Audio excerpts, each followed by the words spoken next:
नमस्कार भाइयों, आप सभी का स्वागत है नेक्स्ट जेन प्लस पर। अब तैयारी नेक्स्ट लेवल। जैसा कि आप सभी जानते हैं, आज है हमारा पीएसएस 8 का दिन। ये प्रैक्टिस सेट सीरीज जो आपके लिए चलाई जा रही है यूपी पी कांस्टेबल वाले बच्चों के लिए, ये आप सबके लिए तो महत्वपूर्ण है ही है, और भी जो बच्चे एग्जाम दे रहे हैं या किसी एग्जाम की तैयारी कर रहे हैं, ये उनके लिए भी बहुत महत्वपूर्ण है।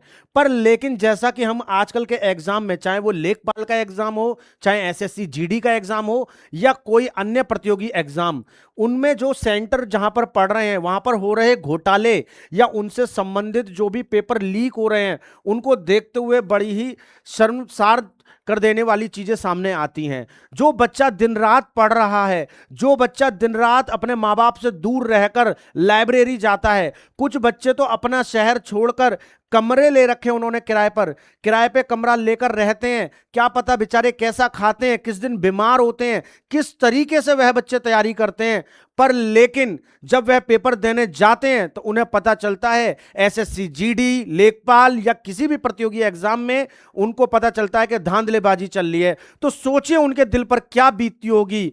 हो सकता है कि ये शायद आपके साथ भी हुआ हो, आपका भी एग्जाम हुआ हो और आपके भी दिल पर बीती हो। तो इसके लिए अगर हो सका तो नेक्स्ट जेन आपके लिए एक मुहिम चलाएगा, ठीक है? तो ज्यादा से ज्यादा हमें कमेंट कीजिएगा कि ये मुहिम हमें चलानी चाहिए या नहीं। फिलहाल अपनी तैयारी को हम अच्छे से करेंगे और तैयारी को नेक्स्ट लेवल पर लेकर जाएंगे, क्योंकि अब तैयारी होगी नेक्स्ट लेवल। चलिए देखते हैं अपना पहला प्रश्न। तो प्रश्न नंबर 1 आपके सामने, भारतीय संविधान के अनुच्छेद 263 के तहत स्थानीय सरकार और शहरी विकास के लिए केंद्रीय परिषद का गठन किस वर्ष में किया गया था? तो केंद्रीय परिषद का गठन किस वर्ष में हुआ था? साफ बात, किसके अंतर्गत हुआ था? अनुच्छेद 263। तो केंद्रीय परिषद किसमें आती है? 263। गठन कब हुआ बेटा? 1956 नहीं, 1952 नहीं, 1950 नहीं। तो बेटा सही आंसर इसका क्या होगा? Option C is the correct answer, 1954। 1954 में केंद्रीय परिषद का गठन हुआ था। अगला प्रश्न देखेंगे।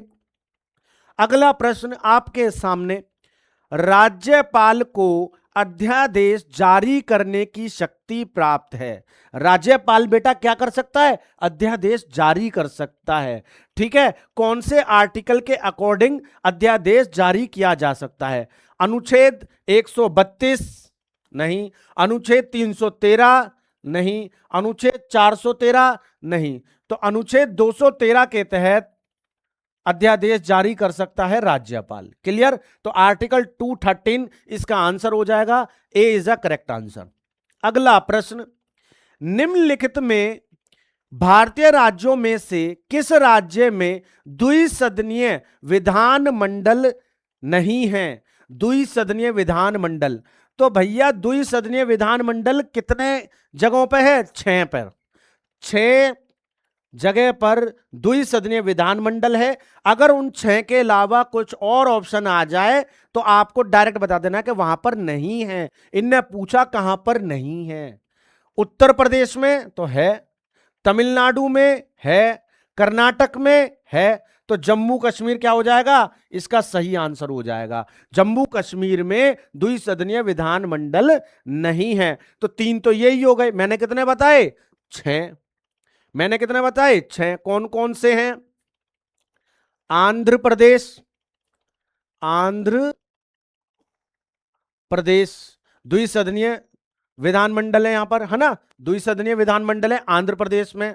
उसके बाद दूसरा हमारा आ गया बिहार, बिहार यहां भी द्विसदनीय विधानमंडल है। फिर आ गया महाराष्ट्र, महाराष्ट्र में भी द्विसदनीय विधानमंडल है। आंध्र प्रदेश, बिहार, महाराष्ट्र, इसमें क्या है? द्विसदनीय विधानमंडल है। उत्तर प्रदेश, तमिलनाडु, कर्नाटक, इसमें भी द्विसदनीय विधानमंडल है। तो 6 हो गए। 3 तो बेटा ये वाले हो गए, उत्तर प्रदेश, तमिलनाडु, कर्नाटक, इसमें क्या है? द्विसदनीय विधानमंडल। कितनी पे जगह पे बताई थी मैंने? 6। 3 तो इस ऑप्शन में मिल गए, 3 मैंने लिखवा दिए। कौन कौन से? आंध्र प्रदेश, बिहार, महाराष्ट्र। क्लियर हो जाएगी बात। इन 6 के अलावा कोई भी ऑप्शन में आए उसे आप कह दीजिए कि यहां पर नहीं है। जैसे जम्मू कश्मीर नहीं है, जम्मू कश्मीर की जगह अगर वो लिख देता झारखंड तो क्या हम कहते नहीं भाई झारखंड नहीं है। कोई सा भी ऑप्शन दे दे तब भी आप कर दोगे। तो कौन सी जगह है ये पढ़ लो, कहां नहीं है ये पता चल जाएगा। अगला प्रश्न, निम्नलिखित में से कौन सा सामाजिक मीडिया नेटवर्क एक सार्वजनिक रूप से सूचीबद्ध कंपनी नहीं है? कौन सा मीडिया नेटवर्क बात कर रहा है, कौन सा मीडिया नेटवर्क सार्वजनिक रूप से सूचीबद्ध नहीं है, ठीक है, एक सूचीबद्ध कंपनी नहीं है। ट्विटर तो बेटा बहुत फेमस है, सही है, ये ट्विटर तो है सूचीबद्ध कंपनी, फेसबुक भी है, वीवो भी है बेटा, है ना। तो इसका आंसर क्या हो जाएगा? क्यूरा, क्यूरा, क्यूरा इज अ करेक्ट आंसर। तो ऑप्शन क्वेश्चन नंबर 4 का आंसर डी हो जाएगा, क्यूरा। अगला प्रश्न आपके सामने, अगला प्रश्न, आर्टिफिशियल इंटेलिजेंस के जनक, एआई के जनक, है ना, एआई से बहुत सारी एडिटिंग आप करते होंगे, ये किसने शुरू करी, कौन है इसके जनक? बिल गेट्स नहीं, बिल गेट्स गलत हो जाएगा। एलोन मस्क ये भी गलत हो जाएगा। सैमूर क्रे ये भी गलत हो जाएगा। तो जॉन मैकार्थी, एआई के जनक कौन है? John McCarthy. तो बेटा B is a correct answer, John McCarthy आपका सही आंसर हो जाएगा। अगला प्रश्न आपके सामने, प्रश्न नंबर 6। प्रश्न नंबर 6 आपसे क्या कहता है? पोलो में कितने खिलाड़ी होते हैं? देखिए पोलो एक गेम होता है, ठीक है, पोलो क्या होता है? एक गेम होता है जिसमें घोड़े पर बैठकर लोग खेलते हैं। अब इसमें क्या होता है कि एक टीम को दूसरी तरफ गोल मारना होता है। तो इसमें टोटल मेंबर कितने होते हैं? 9, 11, 6, 4। तो इसमें मेंबर होते हैं 4, ठीक है। पोलो गेम में कितने मेंबर होते हैं बेटा, कितने टीम सदस्य होंगे? 4। तो इसका 4 सही आंसर हो जाएगा। ऐसा कौन सा राजा था जिसकी मृत्यु पोलो खेलते समय हुई थी? ऐसा कौन सा राजा था? तो पोलो का पुराना नाम क्या था बेटा? चौगान। चौगान से याद आ गया होगा, पोलो चौगान, चौगान जिसे क्या बोलते हैं? पोलो भी बोलते हैं। चौगान खेल, पोलो खेल, क्लियर। कितने मेंबर होते हैं, कितने खिलाड़ी? 4। चौगान पोलो खेलते समय किसकी मृत्यु हुई? चौगान से मृत्यु किसकी होगी बेटा? कुतुबुद्दीन ऐबक, 1210 में। कुतुबुद्दीन ऐबक, कुतुबुद्दीन ऐबक की मृत्यु 1210 में हुई थी, चौगान पोलो खेलते समय। घोड़े से गिर गए, ये जो हॉकी थी, स्टिक थी, वो गले में लगी, गले के आर पार हो गई, कुतुबुद्दीन ऐबक की मृत्यु हो गई। और कुतुब मीनार का निर्माण इन्होंने शुरू करा था, वो अधूरा रह गया, वो किसने पूरा करवाया? इल्तुतमिश ने। चलिए अगला प्रश्न देखेंगे। शांति स्वरूप भटनागर पुरस्कार निम्नलिखित में से किन कार्यों हेतु प्रदान किया जाता है? शांति स्वरूप भटनागर पुरस्कार, भटनागर पुरस्कार किसको दिया जाता है? साइंटिस्टों को, वैज्ञानिकों के क्षेत्र में दिया जाता है, वैज्ञानिकों को दिया जाता है। तो यहां पर हम देखेंगे विश्व में मानव अधिकारों के संरक्षण हेतु नहीं, मानव अधिकारों से मतलब ही नहीं है, ठीक है। फिर दूसरा बात कर रहा है विज्ञान के विभिन्न शाखाओं में उल्लेखनीय योगदान हेतु। तो भैया विज्ञान के विभिन्न शाखाओं में कोई उल्लेखनीय योगदान देगा, कोई भी विज्ञान के क्षेत्र में, किसी भी क्षेत्र में, विज्ञान के किसी भी कैटेगरी में अगर वो अपना वो निभाता है, सहयोग निभाता है, ठीक है, योगदान निभाता है, तो उसको ही तो मिलेगा, वो साइंटिस्ट ही तो होगा, ठीक है। तो इसका आंसर बी क्या हो जाएगा? बिल्कुल सही हो जाएगा। फिर भी अगले ऑप्शन पढ़ के देख लेते हैं। वरिष्ठ नागरिकों को सेवा प्रदान करने के लिए नहीं। फिर लिखा है मराठी भाषा की फिल्मों में श्रेष्ठ योगदान नहीं। तो इसका option B is a correct answer. विज्ञान के क्षेत्र में अलग अलग शाखाओं में योगदान देने के लिए वैज्ञानिकों को दिया जाता है, मैंने पहले ही बताया। अगला प्रश्न आपके सामने, उत्तर प्रदेश के निम्नलिखित किस ऐतिहासिक मेले में हिंदू और मुस्लिम दोनों आते हैं? उत्तर प्रदेश का ऐसा कौन सा ऐतिहासिक मेला है जिसमें हिंदू मुस्लिम दोनों आते हैं? ये कई बार आपने पढ़ा होगा और बहुत सारे बच्चे घूमे भी होंगे। तो बाबरो बाबा का मेला, बाबरो बाबा का मेला नहीं, फूलडोल का मेला नहीं, बट्टेश्वर का मेला नहीं। इसका सही आंसर क्या होगा बेटा? इसका सही आंसर होगा नौचंदी का मेला। Option A is a correct answer, clear, Nauchandi का मेला। उत्तर प्रदेश के निम्नलिखित में से किस जिले को नवाबों का शहर कहते हैं? भैया कई प्रैक्टिस सेट सीरीज में भी ये रिपीट हो गया, कई मॉक टेस्ट में भी रिपीट हो गया, अब तो कम से कम याद हो गया होगा। नवाबों का शहर लखनऊ। नवाबों का शहर उत्तर प्रदेश की राजधानी लखनऊ। अगला प्रश्न, उत्तर प्रदेश का प्राचीनतम जीवंत नगर कौन सा है? उत्तर प्रदेश का सबसे प्राचीन नगर और जीवंतम मतलब जीवित है, ऐसा कौन सा प्रदेश है जो अब भी जीवित है ना? नगर ऐसा जो अब भी जीवित है। अयोध्या नहीं, कन्नौज नहीं, वाराणसी और इलाहाबाद। इलाहाबाद नहीं होगा, वाराणसी होगा। तो काशी है ना बेटा, काशी, वाराणसी का काशी। बताते हैं ना कि काशी जो है वो पहला नगर था, है ना, काशी। तो काशी वाराणसी उत्तर प्रदेश का प्राचीनतम जीवंतम नगर। अगला प्रश्न, निम्न में से कौन एक 1924 के कानपुर षड्यंत्र मामले में शामिल नहीं था? ऐसा कौन था जो कानपुर षड्यंत्र में शामिल नहीं था? कानपुर षड्यंत्र मामला बेटा कब हुआ? 1924 में। कभी कभी डायरेक्ट ऐसे ही पूछता है कि कानपुर षड्यंत्र मामला कब हुआ, तो आप बताएंगे 1924, डेट यहां पे लिखी हुई है। अब ये पूछ रहा है इसमें शामिल कौन नहीं था, ठीक है? तो बात करते हैं यहां पर नलिनी गुप्ता, भैया ये शामिल थे इसमें। फिर लिखा हुआ है शौकत उस्मानी, ये भी शामिल थे। M N Ansari, M N Ansari शामिल नहीं थे। मुजफ्फर अहमद तो शामिल थे बेटा, तो एम एन अंसारी शामिल नहीं थे बेटा, एम एन अंसारी शामिल नहीं थे। तो ये क्या हो जाएगा? D is a correct answer. इसने पूछा है शामिल नहीं था, कौन नहीं था? एम एन अंसारी शामिल नहीं था। अगला प्रश्न, राष्ट्रीय चैंबर ऑफ उद्योग एवं वाणिज्य उत्तर प्रदेश स्थित है। चैंबर ऑफ वाणिज्य, चैंबर ऑफ उद्योग वाणिज्य कहां पर स्थित है बेटा? कानपुर, लखनऊ, आगरा, प्रयागराज। कानपुर, लखनऊ, आगरा, प्रयागराज कहां पर है? यह पड़ेगा आपका आगरा में। यह कहां पर स्थित है बेटा? आगरा में स्थित है। क्लियर रहेगी बात? आगरा में पड़ेगा। अगला प्रश्न आपके सामने, फिरोजाबाद में 200 वर्षों से भी अधिक समय से उत्पादन किया जा रहा है। फिरोजाबाद में बेटा किस चीज का उत्पादन सबसे ज्यादा किया जा रहा है? फिरोजाबाद में कब से किया जा रहा है? 200 वर्षों से। कौन सा किया जा रहा है? चिकनकारी का काम नहीं, पीतल के ताले नहीं, दरदोजी की कढ़ाई नहीं। क्या किया जा रहा है? कांच की चूड़ियां, कांच की चूड़ियां। Option B is a correct answer, कांच की चूड़ियां। अगला प्रश्न आपके सामने, क्वेश्चन नंबर 14, औद्योगिक विकास की दृष्टि से उत्तर प्रदेश का कौन सा क्षेत्र सर्वाधिक विकसित हुआ है? औद्योगिक क्षेत्र की दृष्टि, विकास की दृष्टि से उत्तर प्रदेश का कौन सा क्षेत्र सर्वाधिक विकसित हुआ है? पूर्वी या बुंदेलखंड, मध्य या पश्चिमी या दक्षिणी, है ना? तो पश्चिमी क्षेत्र सर्वाधिक विकसित हुआ है। सर्वाधिक विकसित कौन सा हुआ है? पश्चिमी क्षेत्र। ए इज द करेक्ट आंसर।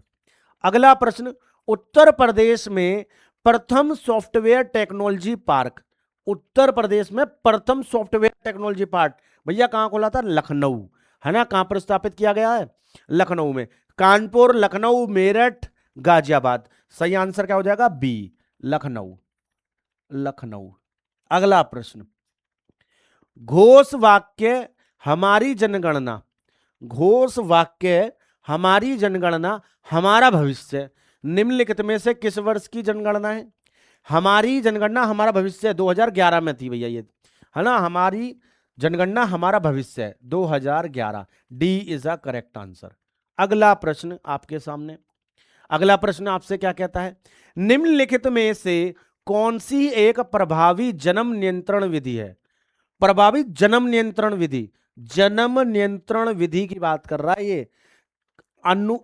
अस्थि सुपतिता, सूर्य धुरंगिता, नसबंदी, वात स्थिति।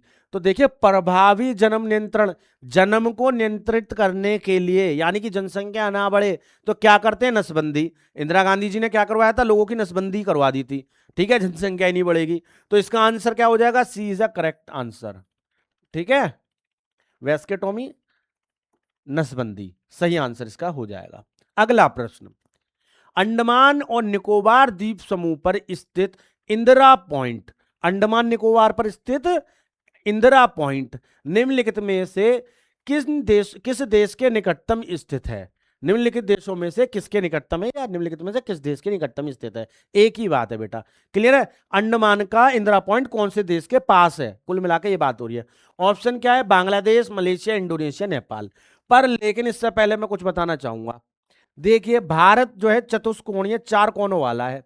नॉर्थ, साउथ, ईस्ट, वेस्ट, उत्तर, दक्षिण, पूरब, पश्चिम, इसके चार कोने हैं। तो भारत का उत्तरी अंतिम बिंदु, भारत का उत्तरी अंतिम बिंदु इंदिरा कोल, कौन होगा बेटा? इंदिरा कोल। और भारत का दक्षिणतम अंतिम बिंदु, दक्षिण में दक्षिणतम अंतिम बिंदु Indira point, Indira point, clear? Andaman में, इंदिरा कोल जम्मू कश्मीर। अब यहां पर बात कर रहा है भारत का पूर्वी अंतिम बिंदु, पूर्व में अंतिम बिंदु किबिधु, किबिधु, किबिधु को एक और नाम से जानते हैं, क्या नाम है? बालांगू। एक मिनट में किबिधु दोबारा लिख देता हूं, किबिधु बालांगू, क्लियर? किबिधु बालांगू बेटा कहां पर है? अरुणाचल प्रदेश। फिर वेस्ट में अगर बात करेगा तो गुजरात में कौन पड़ेगा? राजहर सरक्रिक, राजहर सरक्रिक या गुरमाता या गुरमोती, गुरमाता, ये कहां पे पड़ता है बेटा? गुजरात में। तो चार पॉइंट मैंने बताए। मुख्य भारत का अंतिम बिंदु, मुख्य भारत यानी कि इस तरीके से, ये तो अंडमान निकोबार में हुआ। मुख्य भारत की बात कर रहा हूं मैं यहां पर, मुख्य भारत का अंतिम बिंदु ये, यहां की बात कर रहा हूं तमिलनाडु वाले।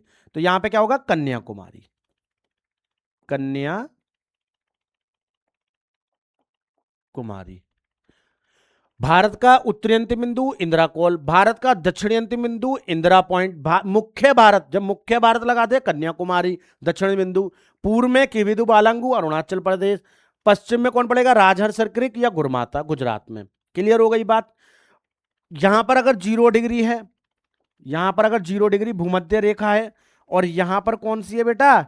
8 degree 4 minute, 8 degree 4 minute. Clear हो रही है बात? भारत का जो उत्तरी अक्षांशीय विस्तार था वो 8 डिग्री 4 मिनट से शुरू होता है, यानी कि भारत भूमध्य रेखा से कितनी दूरी पर है? 876 किलोमीटर, 876 किलोमीटर की दूरी पर है। यहां पे पूछा है इंदिरा पॉइंट के निकटतम देश कौन सा है। इंदिरा पॉइंट क्या है? भारत का अंतिम दक्षिणी बिंदु। अंतिम दक्षिणी बिंदु पर जब हम जाएंगे तो भारत के सबसे समीप जो देश पड़ेगा वो कौन सा पड़ेगा? मलेशिया पड़ेगा, ठीक है? इंदिरा पॉइंट से सबसे करीब कौन पड़ेगा बेटा? मलेशिया। तो बांग्लादेश, बांग्लादेश तो बेटा ऊपर की तरफ है, बांग्लादेश तो पश्चिम बंगाल की साइड है, कट गया।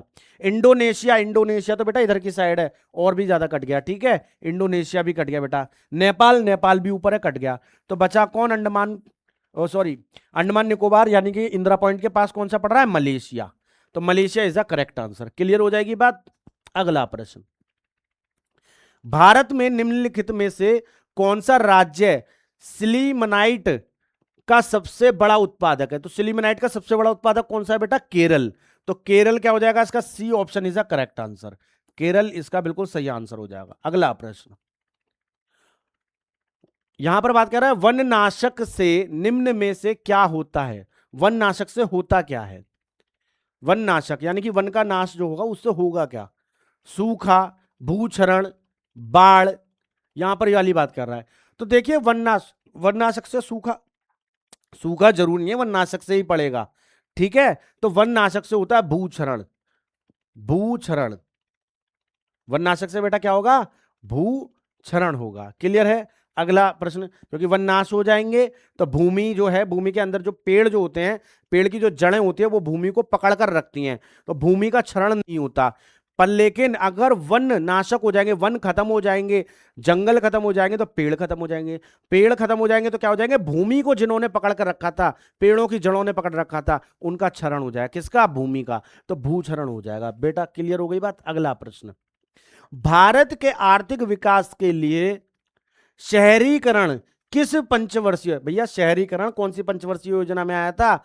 सभी को पता है कि शहरीकरण पंचवर्षीय योजना 11 में आया था, ठीक है, 11 नंबर पे। क्लियर? यहां पर ऑप्शन दिया हुआ है 11, 11वीं, 19वीं, तीसरी, 5वीं, तो इसका आंसर क्या हो जाएगा? 11वीं। Option A is the correct answer, 11वीं पंचवर्षीय योजना। अगला प्रश्न आपके सामने, पुरानी मुद्रा को समाप्त कर, ध्यान से सुनना, पुरानी मुद्रा को समाप्त कर उसके स्थान पर नई मुद्राएं जारी करने के कार्यवाही को क्या कहते हैं? भाई कई बार डिमोनेटाइजेशन के बारे में चीख चीख कर कहा, विमुद्रीकरण के बारे में चीख चीख कर कहा, मैंने कई बार पिछले सेटों में बार बार रिपीट करी एक बात कि जब भी कभी नोटबंदी की बात होगी, नोटबंदी करके दूसरा नोट जो चलेगा, नोटबंदी, आम भाषा में नोटबंदी बोलेंगे, ठीक है, क्या बोलेंगे? विमुद्रीकरण, नोटबंदी। तो यहां पर बात हो रही है अवमूल्यन नहीं, अधिमूल्यन नहीं, मुद्रा संकुचन नहीं, क्या होगा? विमुद्रीकरण, डिमोनेटाइजेशन। मैंने पहले भी ये क्वेश्चन करवाया है, ठीक है, क्वेश्चन ऑप्शन में था केवल, है ना, तो वो मैंने डिटेल में समझाया था आपको। अगला प्रश्न आपके सामने, निम्न में से कौन सा एक कर बचत निवेश नहीं है? कौन सा वाला कर जो है बचत निवेश नहीं है? यहां पे गृह ऋण, मूलधन चुकौती, ठीक है, होम लोन प्रिंसिपल रीपेमेंट, नहीं बेटा ये तो गलत हो जाएगा, पब्लिक प्रोवाइड फंड, पीपीएफ, हाँ पीपीएफ करता है, बचत निवेश नहीं है, बचत निवेश पीपीएफ नहीं है, तो B is a correct answer, सार्वजनिक भविष्य निधि, पीपीएफ क्या है? बचत निवेश नहीं है। क्लियर हो जाएगी बात? अगला प्रश्न देखेंगे। अगला प्रश्न आपसे कहते हैं, संत कबीरदास की समाधि स्थित है कुशीनगर, मगहर, देवी पाटन, चित्रकूट। तो संत कबीरदास की कहां पर है? मगहर में, मगहर में समाधि है संत कबीरदास। अगला प्रश्न, निम्न में से पंजाब का कौन सा प्रसिद्ध वाद्य यंत्र लकड़ियों की कई छड़ियों को जोड़कर बनाया जाता है? पंजाब में ये वाद्य यंत्र, इसका नाम क्या है? मशक, चिमटा, चिक्का, खड़ताल, मशक, चिमटा, चिक्का, खड़ताल। तो बेटा इसका आंसर क्या होगा? चिक्का, चिक्का को बनाया जाता है इस तरीके से, तो सी इज द करेक्ट आंसर, चिक्का, चिक्का इसका बिल्कुल सही आंसर हो जाएगा। अगला प्रश्न, भारतीय राष्ट्रीय कांग्रेस की प्रथम महिला अध्यक्ष, भारतीय राष्ट्रीय कांग्रेस की प्रथम महिला अध्यक्ष कौन थी? मैंने बताया था भारतीय राष्ट्रीय कांग्रेस की स्थापना कब हुई? 1885 में। किसने करी? ए.ओ. ह्यूम ने करी। भारतीय राष्ट्रीय Congress, INC, Indian national Congress, स्थापना की अगर बात करें, स्थापना हो रही है 1885। कौन कर रहे हैं स्थापना? स्थापना कर रहे हैं ए.ओ. ह्यूम। कौन कर रहे हैं? और पहले अध्यक्ष कौन है? पहली महिला अध्यक्ष की बात हो रही है यहां पे। प्रथम महिला अध्यक्ष कौन है? प्रथम महिला अध्यक्ष यहीं पे मैं बता देता हूं, इसको रफ कर देते हैं। प्रथम महिला अध्यक्ष कौन है यहां पे? प्रथम महिला अध्यक्ष पूछी है, सरोजनी नायडू नहीं, विजयलक्ष्मी पंडित नहीं, इनमें से कोई नहीं। पहले देख लेते हैं इसको, एनी बेसेंट सही आंसर है। एनी बेसेंट क्या है बेटा? बिल्कुल सही आंसर है। पहली महिला अध्यक्ष हैं किसकी? भारतीय राष्ट्रीय कांग्रेस की, आईएनसी, इंडियन नेशनल कांग्रेस की। अगला प्रश्न आपके सामने, भारत में ब्रिटिश शासन का सबसे बड़े पैमाने पर विस्तार, भारत में ब्रिटिश शासन का सबसे बड़े पैमाने पर विस्तार सहायक संधियों के माध्यम से हुआ। जो ब्रिटिश शासन का जो सबसे बड़े पैमाने पर विस्तार हुआ वो कैसे हुआ? सहायक संधियों के कारण हुआ, जो गवर्नर जनरल डैश के शासनकाल में शुरू की गई। तो सहायक संधियां किसके शासनकाल में शुरू की गई, ये प्रश्न पूछना चाह रहा है आपसे। Lord Warren Hasting, Lord Warren Hasting नहीं होगा, लॉर्ड वारेन हेस्टिंग नहीं होगा। लॉर्ड कॉर्नवालिस, कॉर्नवालिस भी नहीं होगा। लॉर्ड क्लाइव, क्लाइव भी नहीं होगा। इसका सही आंसर क्या है? लॉर्ड वेलेजली, वेलेजली के टाइम पर सहायक संधियां शुरू हुई। क्लियर हो जाएगी बात। सी इज अ करेक्ट आंसर। अगला प्रश्न आपके सामने, अगला प्रश्न आपसे कहता है भारतीय क्रांतिकारियों द्वारा गदर विद्रोह पार्टी की स्थापना कहां की गई थी? तो भैया गदर विद्रोह पार्टी की स्थापना अमेरिका में हुई थी। कहां पे हुई थी गदर विद्रोह पार्टी की स्थापना? अमेरिका। तुर्की, ब्रिटेन, अमेरिका, आयरलैंड। मैंने अभी भी बताया गदर विद्रोह पार्टी अमेरिका में शुरू हुई। सी इज अ करेक्ट आंसर। अगला प्रश्न आपके सामने, अगला प्रश्न आपसे क्या कहता है हरिहर बुक्का भाइयों ने किस वर्ष विजयनगर साम्राज्य, मैंने बताया था पहले सेट में प्रश्न पूछा था कि विजयनगर साम्राज्य की स्थापना किसने की? हरिहर एवं बुक्का। कब की? ये अब पूछ लिया। कब की गई है? 1336 में। मैंने उस समय पे भी बताया था। हरिहर बुक्का ने क्या करा? इन भाइयों ने 1336 में विजयनगर साम्राज्य की स्थापना करी। विजयनगर साम्राज्य के जो फेमस राजा है कृष्णदेव राय, उनका उल्लेख बाबरनामा में भी मिलता है। क्लियर है? ये बात मैंने पहले सेट में बता रखी है। दो जातियों के बीच पारस्परिक क्रिया में परिजीविता होने पर, दो जातियों के बीच पारस्परिक क्रिया में परिजीविता होने पर, अब इसमें क्या कह रहा है? दोनों की हानि होगी। दोनों की हानि नहीं हो सकती भाई। दोनों की हानि कैसे हो जाएगी? है ना, दोनों एक साथ नहीं कर सकते, दोनों चीजें एक साथ नहीं होंगी ऐसी प्रतिक्रिया में। दोनों को लाभ होगा, मैंने बोला ना, दोनों को एक साथ एक चीज नहीं होगी, ना तो दोनों को हानि होगी और ना दोनों को लाभ, तो दोनों को तो नहीं होगा। दो ऑप्शन तो देखो बेटा ऐसे ही कट गए। फिर कह रहा है एक को लाभ और दूसरे को ना हानि और ना लाभ, मतलब ये क्या बात हुई? वो कह रहा है कि एक को लाभ और दूसरे को ना तो हानि हुई ना लाभ हुई। ये कैसे हो सकता है? मतलब एक को तो लाभ पहुंच गया, दूसरे को कुछ भी नहीं, ना ही ना हानि ना लाभ, कुछ ना कुछ तो मिलेगा ना, तो ये भी गलत हो गया। तो यहां पर क्या होगा? एक को लाभ और दूसरे को हानि। ठीक है, एक को लाभ होगा, दूसरे को हानि, तो option D is a correct answer. अगला प्रश्न, किस उपकरण का उपयोग मानचित्र पर दूरी नापने के लिए किया जाता है? देखिए ऐसा कौन सा एक उपयोगी वो है यंत्र जिसका प्रयोग हम क्या करेंगे? मानचित्र पर दूरी मापने के लिए ऑप्सीमीटर का प्रयोग किया जाता है। देखते हैं इसमें, देखिए ऑप्सीसोमीटर दिया हुआ है इसमें। तो यहां पर ये कह रहा है प्लानोमीटर, बेटा गलत हो जाएगा। क्रोनोमीटर गलत हो जाएगा।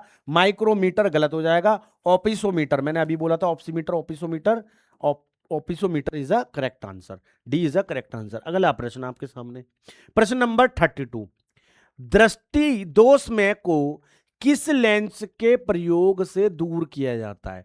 दृष्टि दोषमय को किससे दूर किया जाएगा? बेलन से मार मार के दूर करेंगे। याद है, अगर कुछ बच्चों ने मुझसे साइंस पढ़ी हो तो मैंने ये बताया था जब भी दृष्टि दोषमय की बात हो तो बेलन से पिटाई करो उसकी। तो यहां पर हम क्या देखेंगे? उत्तल लेंस, अवतल लेंस, बेलनाकार लेंस। तो बेलन आ गया, नहीं आ गया? तो बेलनाकार लेंस इसका सही आंसर हो जाएगा। ठीक है, option B is a correct answer. Option B is a correct answer. अगला प्रश्न आपके सामने, प्रश्न नंबर 33, यहां पर बात कर रहा है वह प्रक्रिया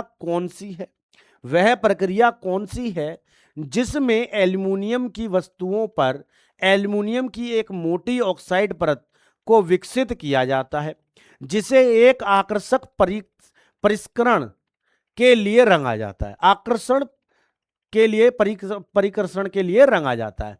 निक्षेपण, गैल्वेनीकरण, नीलन, एनोडीकरण। तो ये इसका आंसर क्या होगा बेटा? एनोडीकरण।